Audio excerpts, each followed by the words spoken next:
But I don't need, iPhones, people standing up, flashing the iPhone at me. I think we do enough, and I just wasn't going to accept it. And we can cop our abuse and all that, but I just think when you're half a foot away, show some respect your club. The club trusts to put you there, act your age, not your shoe size. Well, they came back 3 times. He kept waving his arms towards them. He's a bit of a fan of Ross Lyon and the Dockers. He just wanted to take a photo of the coach's box, and he took a quick snap. That would be an understatement. He's just a precious character, and he didn't go too well under pressure. How are you, Ross? Good, thanks, Brad. Karl? Good, mate. He reckons you couldn't handle the pressure. He didn't mind sticking it in, did he? He's a little bit precious himself. Look, it doesn't really worry me too much, but it was a unique box. We were stuck down one half-forward flank, and, the channel surfing camera was abnormally close, so that would have scared a few people. And then, you're looking to the right the whole time, and then he just started standing up. And, it's just the smugness that goes with it. And it just, look, did I overreact? Probably not. I just think it was unnecessary. But, look, it was marginal. On the night, the Cats were too good for us. And I think it was the ex-let marriage along or something, wasn't it? Yeah, it was. It turned out to be. That's probably something. Was it the whole geographical area, isn't it, mate? Was it your wrong profile, or? I don't think I got the right one. So was it really the spot where you are? Is it really intrusive? Is it a bad spot for? Oh, no, right next to me. So, but it was more. He just stood up right over the window and just went to flash. And I was like, well, we've got enough going on. So, yeah. And I sort of, and then someone said, settle down, and I said, oh, well, we'll just get the security to pull his head in. But it was just the smugness and the laughter and high-fiving that goes on after it. So, but look, it was an aside, wasn't it? Mm. But the game, was disappointing. First quarter, we were quite solid.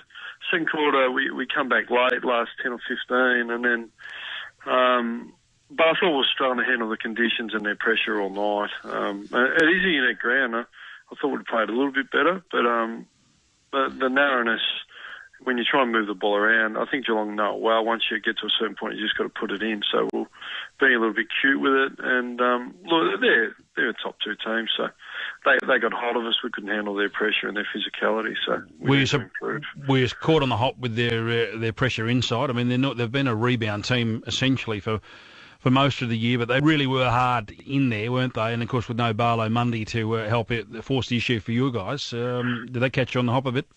Yeah, I thought Fifey was fighting a lone hand, really, in Crowley. The other guy, Daniel Pearce had one good quarter, but the rest of the guys just didn't do enough. So, I mean, Christensen for them was BOG, really, wasn't he? And so they had a few of those sort of Duncan and those guys. Taylor Hunt, did a good job, and we didn't get much supply, So, look, the scoreboard didn't do the beating justice, really. I thought we got belted. So, but we've been really good for a long time. We need to regroup pretty quickly. And, we need to play some good football going forward. You're going to have a headache around the selection table this week because you've already revealed that everybody is available that we've been asking you about for weeks. Yeah, well, theoretically they were available last week, but we didn't think they'd done enough. So, look, it's an easier job now, isn't it, after getting smacked? I think wasn't too many fourth-quarter performances out there. I thought Zach Dawson on Hawkins was pretty good as well, considering how much supply. But so, yeah, it won't be too difficult at selection, but Matthew, Aaron and Mundy and Barlow, to this point, have ticked off what they need to, and Spur was just severe gastro overnight. So if they get through the 2 sessions, they'll certainly play. Well, you sorely need them because the stat that stood out like a beacon obviously was just the one inside 50 in the third quarter, which is just unheard of from you guys. Yeah, well, we just couldn't. The clear, I looked, there was 0-8 and the entries were 0-8. So, and it continued the same vein. Look, we're really, even when we did get it, we got stripped and they outnumbered us, which you guys said. I think it was record minus contested ball differential since Champion Data had taken the stats. So it was, look, we're not proud of our effort, or the way we went about it. We need to bounce back pretty quickly, like Geelong did. But you've been pretty good for a long time, though. I mean, your boys have been up for a fair while, so I suppose you can be harsh, and coaches certainly are always disappointed when you give up an effort like that. But mate, they have been playing some fairly good footy for a fair while. No, they have, and Well, the positive was 5 guys under 20 games, so another debutant, Viv Mitchie, gets to find out about it. Tommy Sheridan, second game. So there's some upside out of the rec, but we're an even team is really what I'm trying to say. So, and we've got a sprinkling of high-end talent, but when too much of that misses and not enough carry their weight, we go back to the field pretty quickly, like most do, by the way. So there's a few teams in the competition finding that out, I think. So you're right, we need. We'd love to have our experienced guys back in and everyone carrying their end up. Ross, we'll just get you to twist a quarter of an inch one way or the other, getting a little bit distorted there. But we do have to ask you about Paul. Sorry, mate. Yeah. Thank you. Yeah. Paul Duffield, because he was obviously an early sub. Is he likely to get up amongst those? He's had a negative scan, so he won't play this week. Right. Yeah. That's only minor, but he won't play this week. Fair enough. And looking to St Kilda, obviously they were a bit flat themselves yesterday. You would have seen a bit of that game. Yeah, they were disappointing. Richmond are in really good form.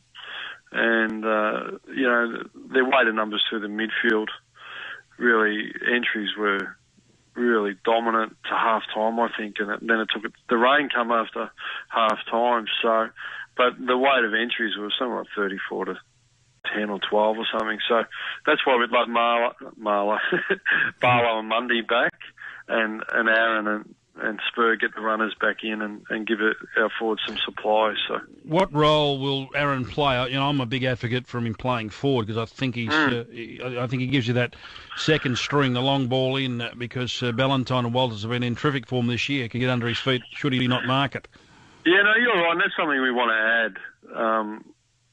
Like Geelong would go along to Hawkins and Podgiardley when there was nothing else and they'd cause a spill. And we don't do a lot of that because we haven't been super tall, like Barjack Kenneth, Maney's down there and De Boer, and we haven't been that tall, so it hasn't been a stock standard play. But we think once Aaron gets into the team, and you're right, playing forward, when you get held up at half-back, rather than have to switch, you can just kick the ball long to Aaron and get underneath him. So we'd love to add that. Hawthorn have added that to their game this year, and we'd like to add a bit of that, particularly with Aaron and Matthew back. With Ryan Crowley, do you keep his mind on the job by giving him these big jobs, or do you try and freshen him up? Do you have to balance that as coach? And what do you look at, say, when you're playing against a side like St Kilda, when you know where they are at the moment, not a chance of playing finals footy? That's a really good point about Ryan. I always wonder if I don't send to someone what message that sends to the team as the coach backed off. But we even considered starting him on the bench on the weekend just to miss any biff at the start or any undisciplined threes. But we just thought that would have compromised Ryan and the team. So we put him on, and I just thought he did a super job on a super player, Selwood, and really, he copped a physical battering, he didn't flinch, and he executed his job. So I think he earned a lot of respect on Saturday night, which is fantastic. But you're right, at the right time, be put into another role. But I think we'll find one this week. They got Dalsano, Stevens, Montagna, Farron Ray's there as well. Armitage has had a great year. So they've got a few that can sort of, and Hayes might come back. So might have to tag Lenny in his first game back. That'd be nice. They've certainly got enough to go to in respect. There's no doubt about that. I think you admitted that you need to score more, and obviously with Aaron and Pav back into the lineup, that'll help, and Mundy, etc. But is there a possibility that your boys can go through Ryan on the way back a bit more? I think they could bring him into the game because he's a reliable kick and he can make some space. And sometimes the blokes not ignore him, but they don't really look to him or look to. You're right. He needs to split a bit more, and we need to give it more on the way to defence. But because he's got a massive tank, he will split on him and get the space, and he does push forward. But we'd like to use him when he's playing inside his opponent. We get the ball, he can just break the space and make him defend, and that's something Cameron Ling did really well, and that's something we'd like to add with Ryan also. Now, Ryan Crowley and Hayden Ballantyne, were they crying after all the boos that they copped on the weekend at all?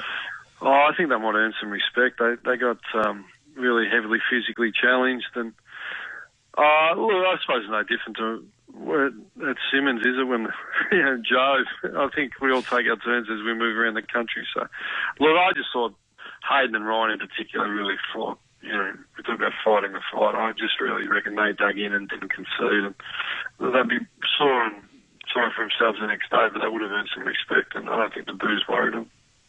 Just need you to twist around a little bit more. And look, no mistake, but obviously, it's on the record. GWS are in the Hardie. Are you blokes out of the fight financially, or will you seek to see what his management are up to? No, as I said a long time ago, we were out as far as I was concerned, and for all the reasons that were documented. And I think it'd be fascinating to watch. You feel for Hawthorn, really. If you had a buddy, you wouldn't.